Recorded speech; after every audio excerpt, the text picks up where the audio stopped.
चंदन होई पूजा पाठ करलनु भगत जे हो। चंदन ह बाप के बाप बनावत रही पूछा तनी कहाँ से आई हो।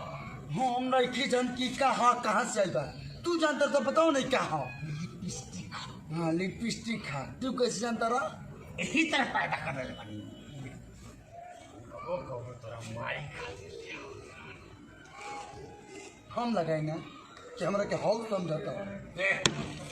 एगो बात से मन ना बिगाड़े ना बिगाड़े थी आज लिपस्टिक आई है बिहान काजल आई परसों कौन लड़की का हाथ पकड़ के घर में लेके आती। हाँ तो सिक्योरिटी गार्ड लेकर घर में बैठल रहे तो लड़की का बकरियों लेके ना आई।